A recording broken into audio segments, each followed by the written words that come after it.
Bienvenidos a este canal llamado Yo te lo platico, donde te compartimos la vida y obra de los escritores más famosos de México y del mundo. Esta vez te compartimos Cabecita Blanca, de Rosario Castellanos. Rosario Castellanos nació en la Ciudad de México en 1925. Desde muy pequeña se fue a vivir junto con su familia a Comitán, Chiapas. Ahí estudió hasta la secundaria, pero dos hechos importantes marcarían su vida: la muerte de su hermano menor y el entorno que había de desigualdad debido al porfiriato.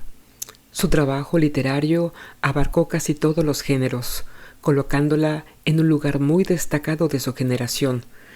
Entre sus obras más famosas tenemos Álbum de familia, Oficio de tinieblas y Balún Canán. Por una descarga eléctrica provocada por una lámpara al momento de contestar una llamada, Rosario Castellanos pierde la vida a los 49 años de edad en Tel Aviv, Israel, en 1974. Rosario Castellanos es considerada como una de las escritoras intelectuales y poetisas mexicanas más importantes del siglo XX. Vamos a comenzar. Por favor, acompáñanos. Cabecita Blanca. La señora Justina miraba como hipnotizada el retrato de ese postre con merengue y fresas que ilustraba a todo color la receta que daba la revista.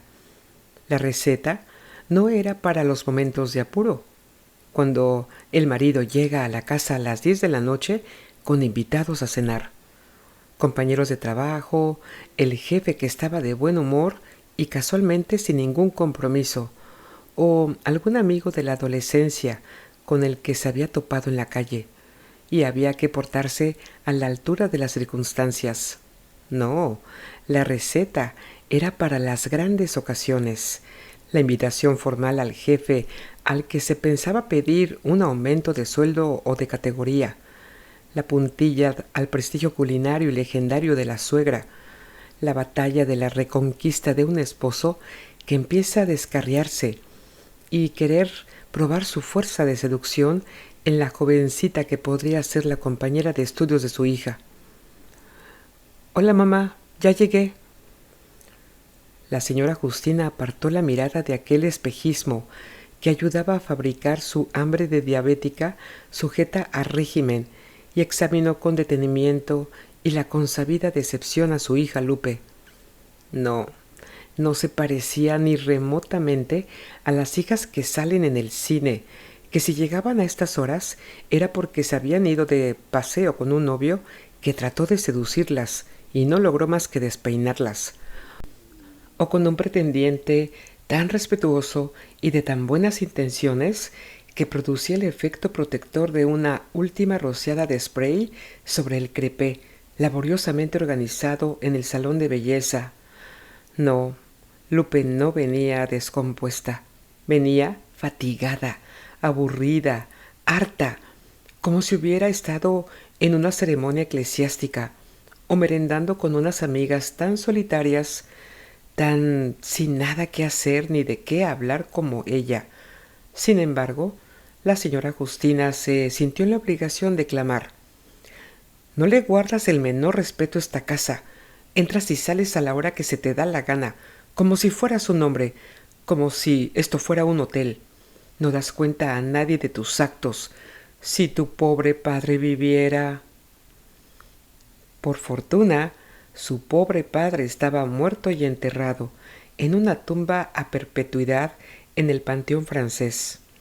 Muchos criticaron a la señora Justina por derrochadora, pero ella pensó que no era el momento de reparar en gastos cuando se trataba de una ocasión única y además solemne. Y ahora, bien enterrado, no dejaba de ser un detalle de buen gusto invocarlo de cuando en cuando, sobre todo porque eso permitía a la señora Justina comparar su tranquilidad actual con sus sobresaltos anteriores.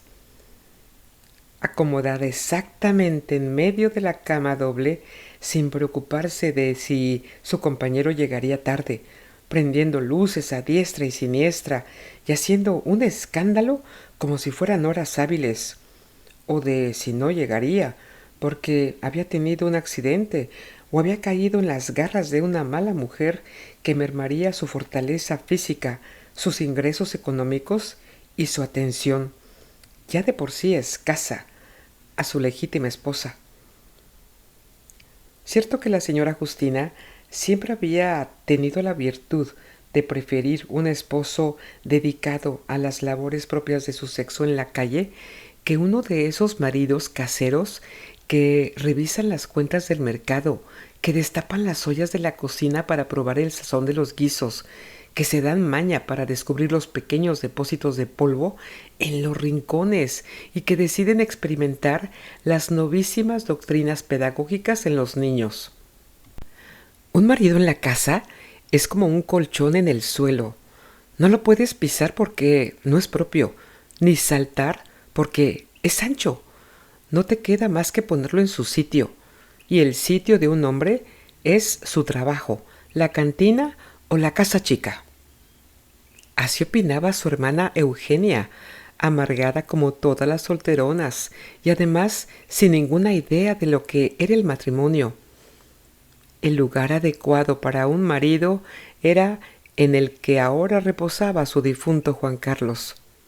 Por su parte, la señora Justina se había portado como una dama. Luto riguroso, 2 años. Lenta y progresiva recuperación. Telas a cuadros, blancos y negros, y ahora el ejemplo vivo de la conformidad, de los designios de la divina providencia, colores serios. Mamá, ayúdame a bajar el cierre, por favor. La señora Justina hizo lo que le pedía Lupe y no desaprovechó la ocasión de ponderar una importancia que sus hijos tendían a disminuir. El día en que yo te falte, siempre habrá algún acomedido, ¿no crees? Que me baje el cierre, aunque no sea más que por interés de los regalos que yo le dé. He aquí el resultado de seguir los consejos de los especialistas en relaciones humanas. Sea usted amiga, más que madre, aliada, no juez. Muy bien. ¿Y ahora qué hacía la señora Justina con la respuesta que ni siquiera había provocado? ¿Poner el grito en el cielo? ¿Asegurarle a Lupe que le dejaría en su testamento lo suficiente como para que pudiera pagarse un servicio satisfactorio de bajacierres? Por Dios, en sus tiempos una muchacha no se daba por entendida de ciertos temas por respeto a la presencia de su madre, pero ahora, en los tiempos de Lupe, era la madre la que no debía darse por entendida de ciertos temas que tocaba su hija. Las vueltas que da el mundo. Cuando la señora Justina era una muchacha, se suponía que era tan inocente que no podía ser dejada sola con un hombre sin que él se sintiera tentado de mostrarle las realidades de la vida subiéndole las faldas o algo. La señora Justina había usado durante toda la época de su soltería y sobre todo de su noviazgo una especie de refuerzo de manta gruesa que le permitía resistir cualquier ataque a su pureza hasta que llegara el auxilio externo, y que, además, permitía a su familia saber con seguridad que si el ataque había tenido éxito fue porque contó con el consentimiento de la víctima. La señora Justina resistía siempre con arañazos y mordiscos las acechanzas del demonio, pero una vez sintió que estaba a punto del desfallecimiento. Se acomodó en el sofá, cerró los ojos, y cuando volvió a abrirlos, estaba sola. Su tentador había huido, avergonzado de su conducta que estuvo a punto de llevar a una joven honrada al borde del precipicio. Jamás procuró volver a encontrarla, pero cuando el azar los reunía, él la miraba con extremo desprecio, y si permanecían lo suficientemente próximos como para poder hablarse al oído, sin ser escuchados más que por ellos, le decía: «¡Piruja!». La señora Justina pensó en el convento como único resguardo contra las flaquezas de la carne, pero el convento exigía una dote que el mediano pasar de su padre, bendecido por el cielo con 5 hijas solteras, convertía en un requisito imposible de cumplir. Se conformó, pues, con afiliarse a cofradías piadosas y fue en una reunión mixta de la ACJM donde conoció al que iba a desposarla. Se amaron desde el primer momento, se regalaban semanalmente ramilletes espirituales. Hoy renuncié a la ración de cocada que me correspondía como postre, y cuando mi madre insistió en que me alimentara, fingí un malestar estomacal. Me llevaron a mi cuarto y me dieron té de manzanilla, muy amargo. ¡Ay! Más amarga era la hiel en que empaparon la esponja que se acercó a los labios de nuestro Señor cuando crucificado se quejaba de que tenía sed. La señora Justina se sentía humilladísima por los alcances de Juan Carlos. Lo de la cocada a cualquiera se le ocurría, pero lo de la esponja... se puso a repasar el catecismo, pero nunca atinó a establecer ningún nexo entre los misterios de la fe o los pasos de la historia divina y los acontecimientos cotidianos. Lo que le sirvió, a fin de cuentas, por aquel precepto evangélico de que los que se humillen serán ensalzados, para comprobar que los caminos de la providencia son inescrutables. Gracias a su falta de imaginación, a su imposibilidad de competir con Juan Carlos, éste cayó redondo a sus pies.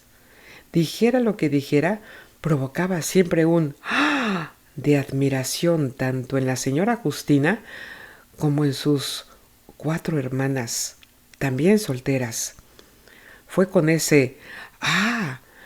Con el que Juan Carlos decidió casarse, y su decisión no pudo ser más acertada, porque el eco se mantuvo incólume y audible durante todos los años de su matrimonio, y nunca fue interrumpido por una pregunta, por un comentario, por una crítica, por una opinión disidente.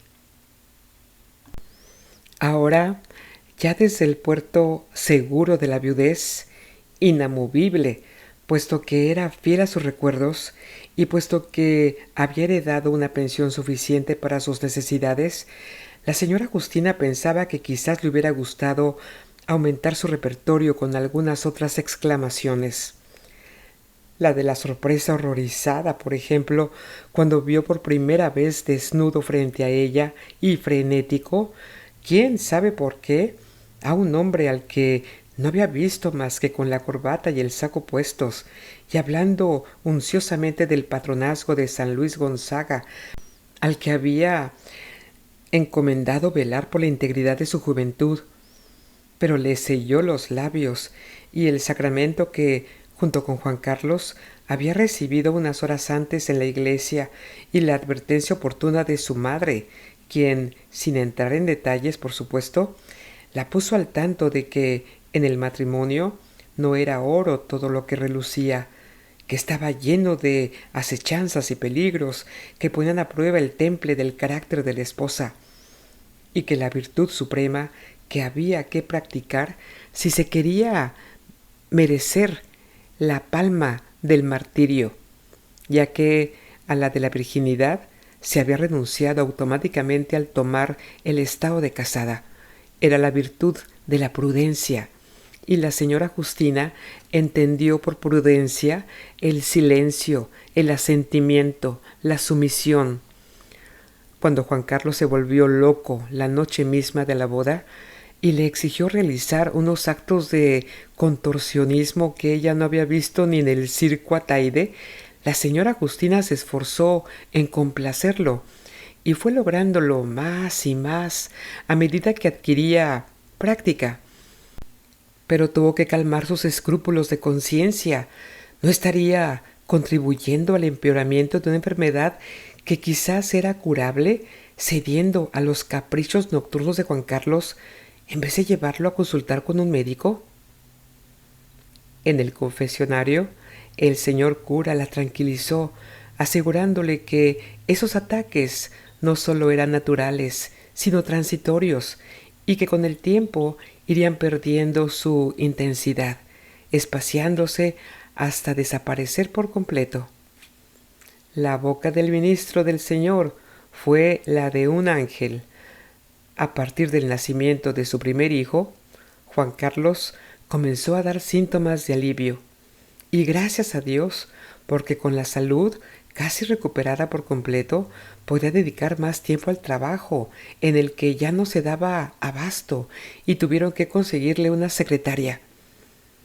Muchas veces Juan Carlos no tenía tiempo de llegar a casa para comer o para cenar, porque se quedaba en juntas de consejo hasta la madrugada, o sus jefes le hacían el encargo de vigilar las sucursales de la compañía en el interior de la República, y se iba por una semana, por un mes. No se recomendara a la familia que se cuidara y que se portaran bien, porque ya para entonces la familia había crecido. Después del varoncito nacieron 2 niñas. El varoncito fue el mayor, y si por la señora Justina hubiera sido, no habría encargado ninguna otra criatura, porque los embarazos eran una verdadera cruz, no solo para ella, que los padecía en carne propia, sino para todos los que la rodeaban. A deshoras del día o de la noche le venía un antojo de nieve de guanábana, y no quedaba más remedio que salir a buscarla donde se pudiera conseguir, porque ninguno quería que el niño fuera a nacer con alguna mancha en la cara o algún defecto en el cuerpo, como consecuencia de la falta de atención a los deseos de la madre. En fin, la señora Justina no tenía de qué quejarse. Allí estaban sus 3 hijos, buenos y sanos. Luisito, por San Luis Gonzaga, del que Juan Carlos seguía siendo devoto.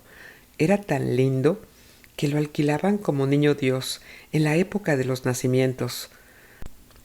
Se veía hecho un cromo, con su ropón de encaje y con sus caireles rubios, que no le cortaron hasta los 12 años. Era muy seriecito y muy formal. No andaba, como todos los otros muchachos de su edad, buscando los charcos para chapotear en ellos, ni trepándose a los árboles, ni revolcándose en la tierra. No, él no.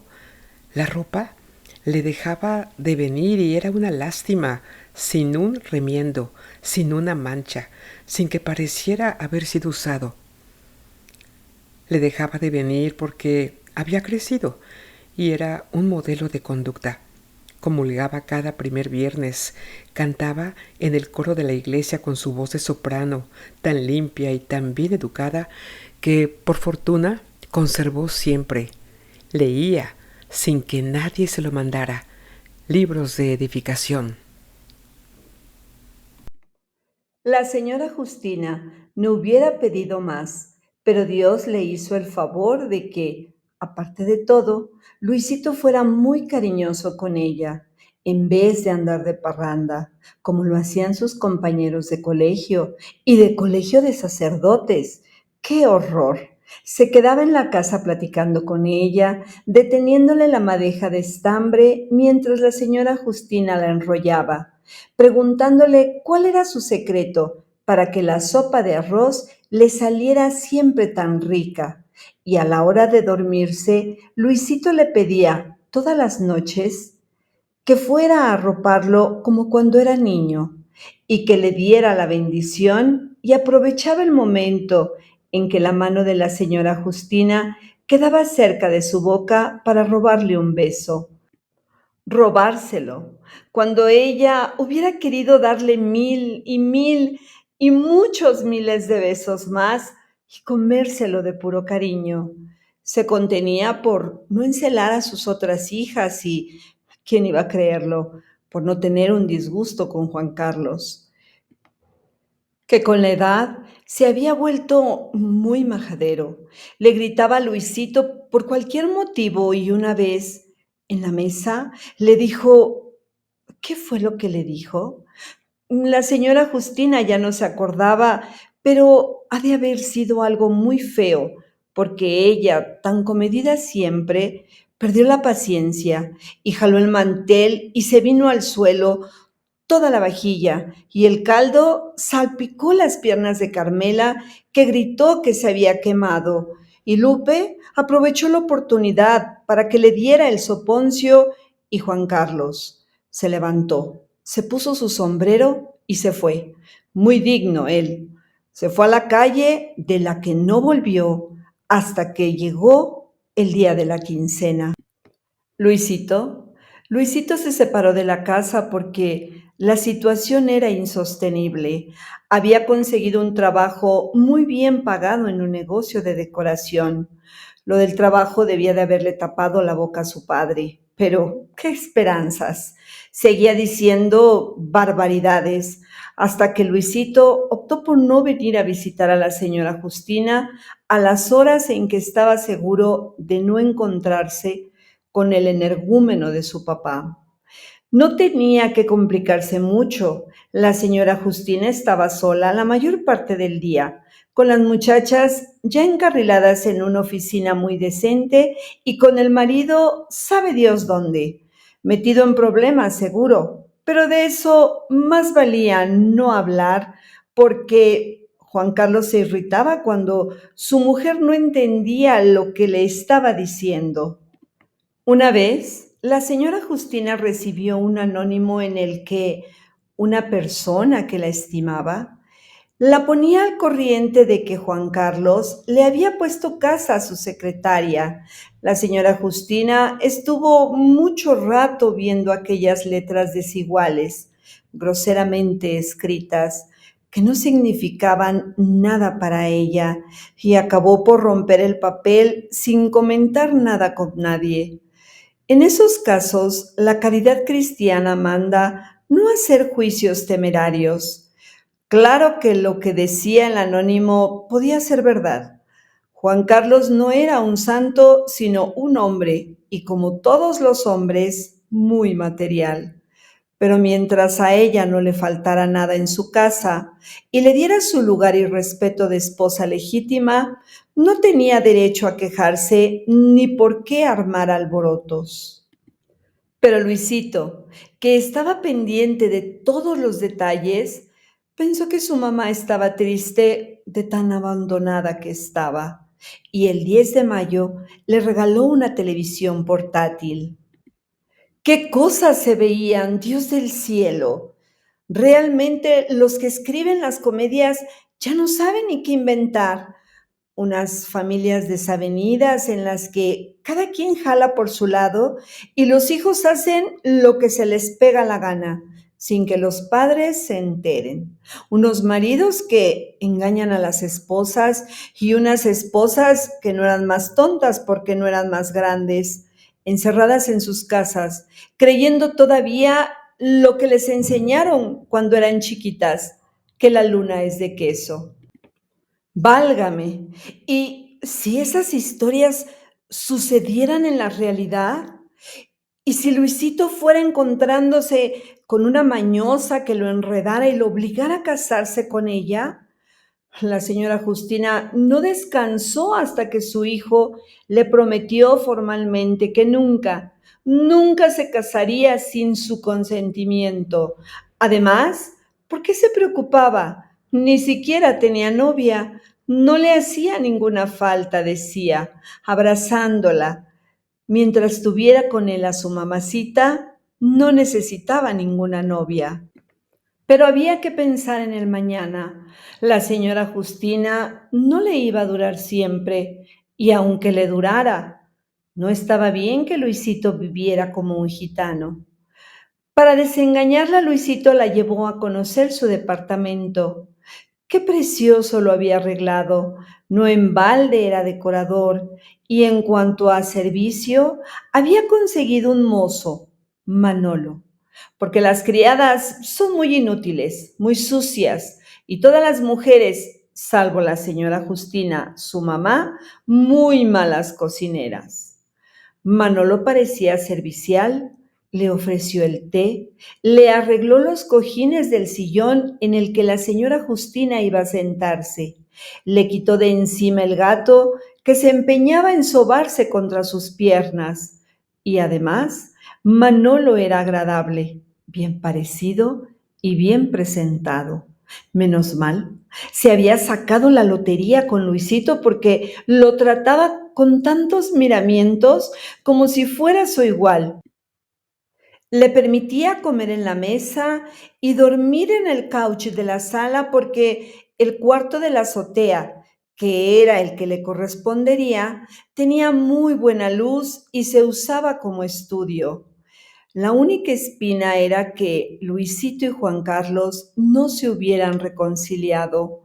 No iba a ceder el rigor del padre ni el orgullo del hijo, sino ante la coyuntura de la última enfermedad.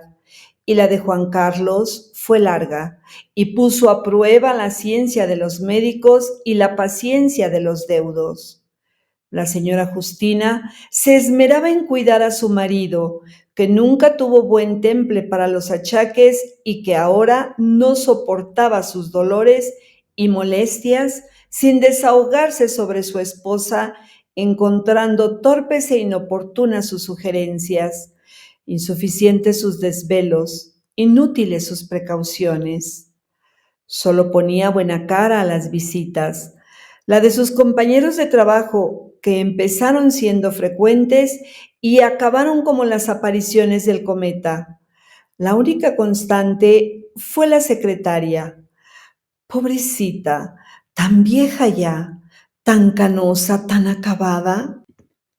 ¿Cómo era posible que alguien se hubiera cebado en su fama calumniándola?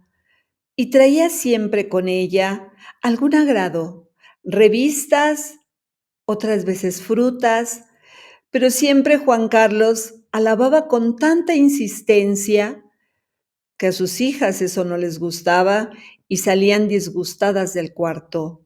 Muchachas díscolas, decía. En cambio, Luisito guardaba la compostura como bien educado que era, y por delicadeza, porque no sabía cómo iba a ser recibido por su padre, la primera vez que quiso hacerle un regalo, no se lo entregó personalmente, sino que encargó a Manolo que lo hiciera en su nombre.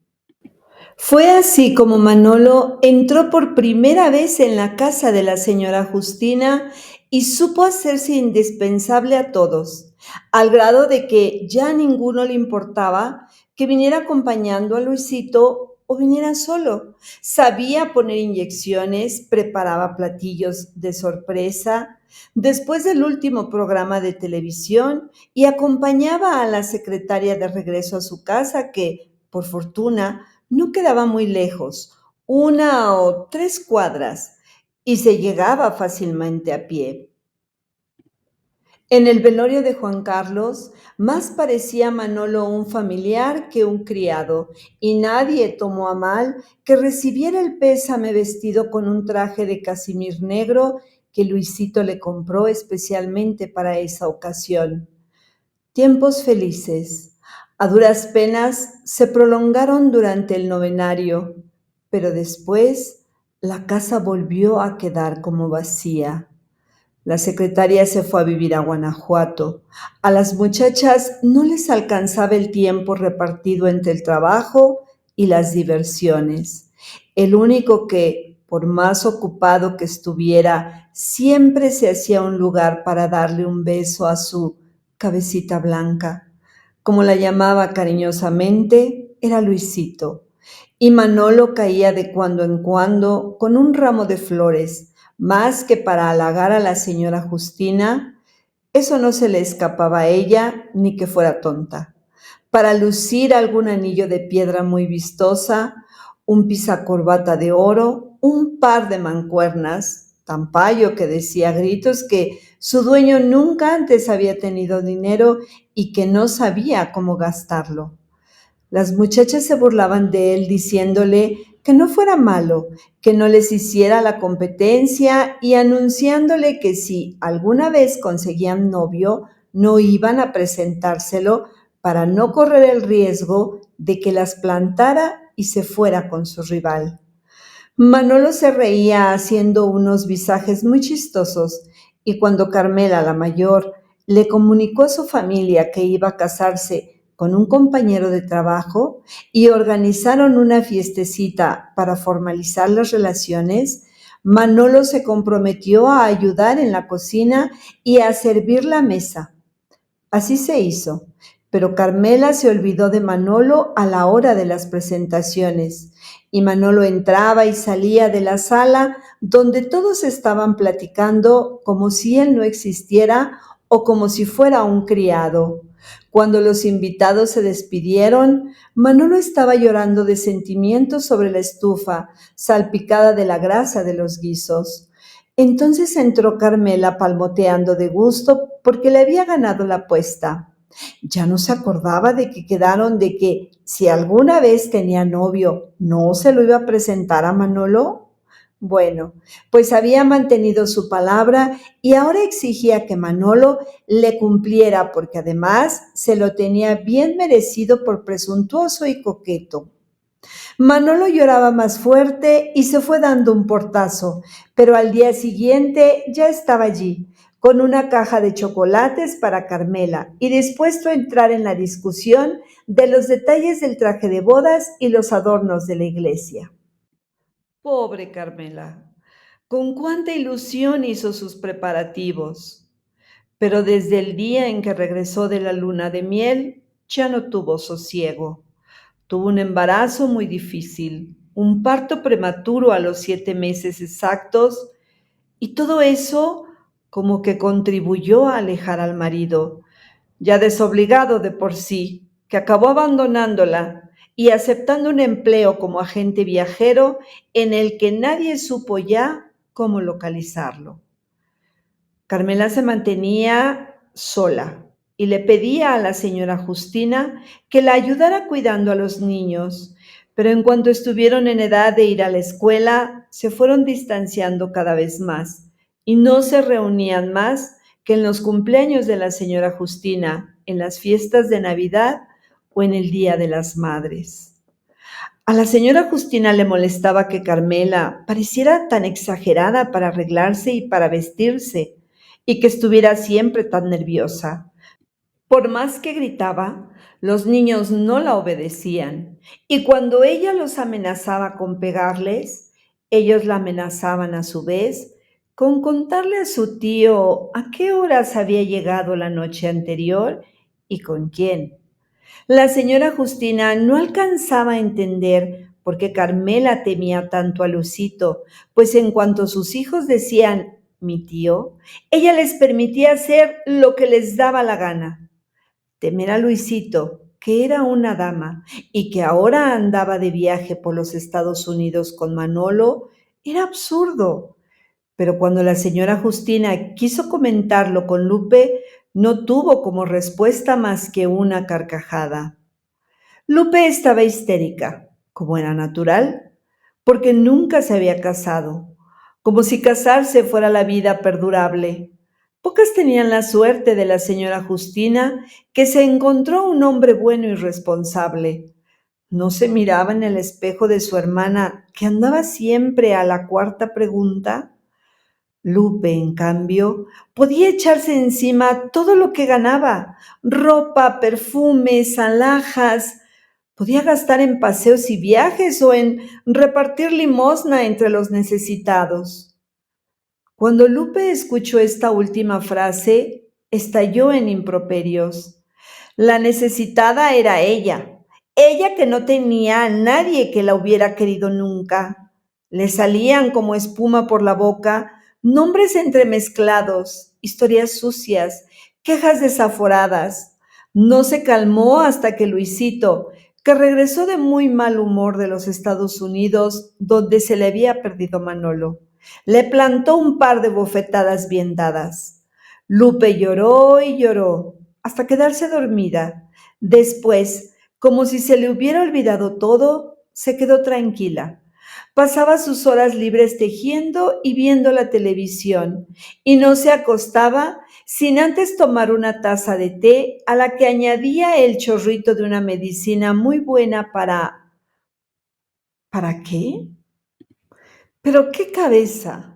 A la señora Justina se le confundía todo y no era como para asombrarse. Estaba vieja y ya estaba enferma.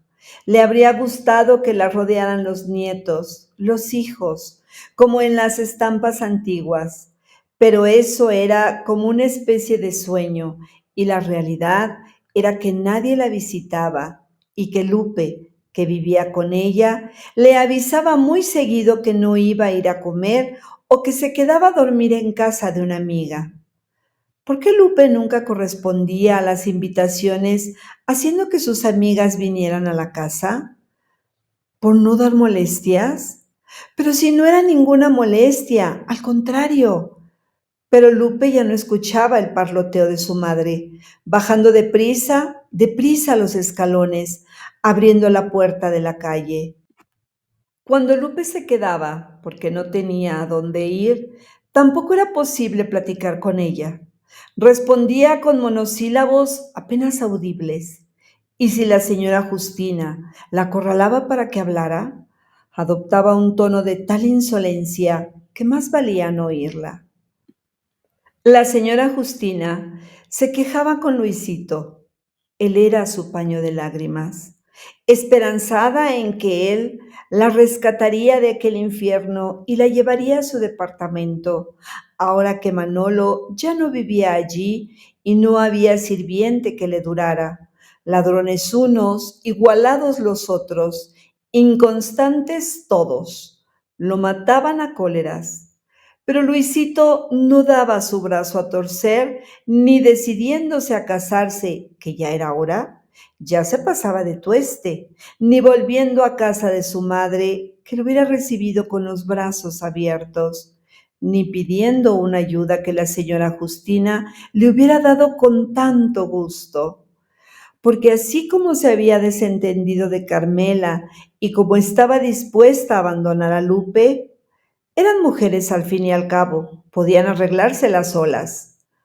Así no podía sosegar pensando en Luisito, que no tenía quien lo atendiera como se merecía y que, para no molestarla, porque con lo de la diabetes se cansaba muy fácilmente, ya ni siquiera la llevaba a su casa. En lo que no fallaba, eso sí, era en visitarla a diario, siempre con algún regalito, siempre con una sonrisa, no con esa cara de herrero mal pagado, con esa mirada de basilisco con que Lupe se asomaba a la puerta de la recámara de la señora Justina para darle las buenas noches. Y así, con este maravilloso cuento corto de la escritora mexicana Rosario Castellanos, donde nos narra la cantidad de veces que una madre nos cegamos los ojos ante la realidad de nuestros hijos, damos por terminada la transmisión de este día. Sadedi y yo, Alondra, agradecemos tu atención. Si te ha gustado, regálanos tu like, suscríbete y comparte. También tus comentarios son muy importantes. Gracias y hasta muy pronto.